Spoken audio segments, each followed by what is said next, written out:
सैयद मुराद हुसैन बुखारी साहब बताइए जी, एक तो यूथ लीडर भी हैं और रिसेंटली आप जेल भी काट के हैं, उस पर तो बाद में आएंगे। रमज़ान बताएं कैसा गुजर रहा है। और क्योंकि ज़ाहिर हम ये देख रहे हैं कि हमारा जो मुल्क है उसमें नौजवानों का बड़ा रोल है, और जब हम ये कहते हैं कि हमारा 60-70% नौजवान है तो इसका मतलब है कि आइंदा आने वाले 10-15 साल के बाद यही नौजवान है जिसका जो मुस्तकबिल है इसका। लेकिन इस वक्त बहुत से मसाइल हैं, मुख्तलिफ पोलिटिकल पार्टीज़ के साथ भी हम ये देख रहे हैं कि ईंधन की तरह भी इस्तेमाल करती हैं। बहुत से ऐसे बच्चे भी हैं जो ये समझते हैं, और यहाँ पर जो भी हम ये देख रहे हैं कि मुख्तलिफ सेक्टर्स में काम करने वाले मर्द और ख्वातीन जब आते हैं तो वो भी देखते हैं कि 17 साल तक तो कि वोट का राइट नहीं होता, तो इसलिए उस पर हुकूमत का या पॉलिटिकल पार्टीज़ का भी इतना फोकस नहीं होता, उसके बाद जो है वो फोकस होता है।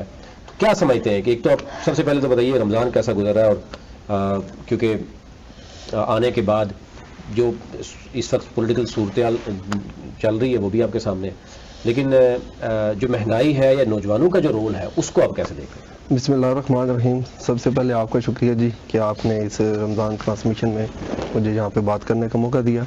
देखें, रमज़ान के हवाले से बात करते हैं जी कि अभी आपको पता है सबको दूसरा अशरा जा रहा है और ये मग़फ़िरत का है।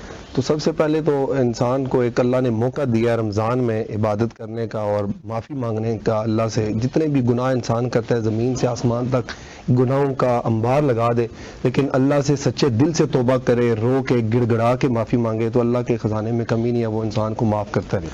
उसके बाद ये है कि आप जिस तरह बात कर रहे हैं कि पाकिस्तान में जो हालात जा रहे हैं सियासी, तो कोई भी पार्टी, किसी भी पार्टी की एक बैकबोन की तरह यूथ होती है। यूथ देखें, जब कायद-ए-आज़म मोहम्मद अली जनाब जब एक पाकिस्तान एक आज़ाद रियासत की बात कर रहे थे तो उस वक्त भी नौजवानों ने उनका साथ दिया। और अभी देख लें हमारी जो हम जिस पार्टी से ताल्लुक़ रखते हैं उसको तो उन्होंने रोज़ाना आए दिन वर्करों को, कारकुनों को उठा के जेल में लेके जा रहे हैं और दहशत गर्दी के मुकदमे दर्ज कर रहे हैं कि हमें वो दहशत गर्द बना रहे हैं, इमरान खान के हम साथ हैं, इस वजह से दहशत गर्द कर रहे हैं। लेकिन इसमें जो अभी रमज़ान का टॉपिक चल रहा है तो इसके ऊपर मैं ये कहना चाहूँगा तमाम आपके इस प्लेटफॉर्म से नौजवानों को कि ज़रूरी नहीं है कि हम सिर्फ एक सियासी और अपनी एक लाइफ गुजारने के लिए एक सिलसिले को लेके चलें।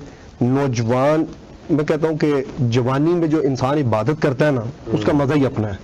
यानी कि आप बुढ़ापे में जाके हम 40-50 साल की उम्र में जाके बाल हमारी दाढ़ी सफ़ेद हो जाए तो फिर हम नमाज और रोज़े की तरफ तवज्जो दें, तो मेरे ख्याल से जो मेरे नॉलेज में है या मेरी जो समझ है कि अगर जवानी में गिड़गिड़ा के अल्लाह से माफ़ी मांगी जाए और इंसान असल उसकी इबादत जवानी में होती है। और आजकल बैसियत माशरा आप देख रहे हैं कि पाकिस्तान के नौजवान या जितनी भी हमारी सोसाइटी है सारे मगरबी मुबालिक को फॉलो कर रहे हैं। और मैं ये समझता हूँ कि हमें अपने जो अंबिया इकराम का जो हमें एक सबक मिला हुआ है, जो उनका उसवा हसन है, हम नौजवान एक अच्छी ज़िंदगी उनको हम देख के उनको पढ़ के तो अपनी एक अच्छी ज़िंदगी गुजार सकते हैं। तो रमज़ान इबादत कर रहे हैं, हम भी अल्लाह से माफ़ी मांग रहे हैं और तमाम जो भी हैं इबादत कर रहे हैं। अल्लाह पाक इस पाकिस्तान में अपना ख़ास रहम करे। इस रमज़ान के सदके इस पाकिस्तान में जो अभी हालात हैं महंगाई के, एक आम इंसान ज़िंदगी गुजारना उसके लिए मुहाल हो गया है। रमज़ान में जो अशिया रोज़ाना अफ्तारी के लिए लेके जाते हैं तो हर चीज़, फ्रूट देख लें, आटा देख लें। आटे की मिसाल में देता हूँ कि इस्लामाबाद में मुख्तलिफ जगहों पे इन्होंने फ्री आटे की एक स्कीम बनाई है। तो सुबह 6:30 बजे 7 बजे अफ्तारी के बाद औरतों की लंबी लाइन होती है इस्लामाबाद की मुख्तलिफ जगहों पे जहाँ पे ये आटा तकसीम कर रहे हैं। तो वो अफ्तारी के टाइम नहीं होती, ये पूरे पाकिस्तान में लाइन्स लगती है। हाँ, तो वो एक आटे का थैला देने के लिए कितने लोगों के, आपको पता है सोशल मीडिया पर देख रहे हैं तो सारा दिन बैठ के अफ्तारी का टाइम आता है तो उस औरत को कहते हैं आपका तो नंबर ही नहीं है जी, आपको तो नहीं मिलेगा। तो ये सिर्फ आटा सस्ता देने से हालात नहीं बेहतर आएंगे। मैं इस हुकूमत वक्त से ये रिक्वेस्ट करता हूँ कि ये पाकिस्तान की आवाम इस रमज़ान का खास तौर आपको पैकेज देना चाहिए था, कोई ऐसा कि आप सस्ता कर दें उसको, फ्री देने के बजाय कि फ्री के चक्कर में इंसान जाता है और रमज़ान सारा पूरा रोज़ा गुजर जाता है और अफ्तारी के टाइम बेचारा मायूस होकर आता है। से उसकी कायम रहती है। आपने नौजवानों के हवाले से बात की और चूंकि आप खुद भी काम कर रहे हैं इस हवाले से, आपने कहा कि मगरबी जो एक तकलीद है या उनका जो एक असर है, जो इन्फ्लुएंस है, वो बहुत ज़्यादा नौजवानों पे। आप क्या समझते हैं, क्या हमारे पास पाकिस्तान में या मुस्लिम वर्ल्ड में रोल मॉडल्स की कमी है कि नौजवान उस तरफ तरगीब नहीं पाते? मसाइल कहाँ हैं, क्यों हम अपनी जिम्मेदारियां नहीं समझ? देखें जी, सबसे पहले तो हुकूमत वक्त जो भी हुक्मरान आता है उसको चाहिए कि पाकिस्तान के अंदर ऐसे मौके फराहम करे नौजवानों को कि जिससे वो एक आला तालीम हासिल करने के बाद अपनी दीनी और इस्लामी तालीम के ऊपर भी उनकी तवज्जो होनी चाहिए। मिसाल देता हूँ, कोई भी वालिदैन है वो कहते हैं मेरा बेटा बड़ा होके डॉक्टर बन जाए, इंजीनियर बन जाए, वकील बन जाए, इस तरह बन जाए, लेकिन किसी ने ये नहीं कहा कि मेरा नौजवान, मेरा बेटा बड़ा होके आलम बन जाए, वो एक मुफ्ती बन जाए।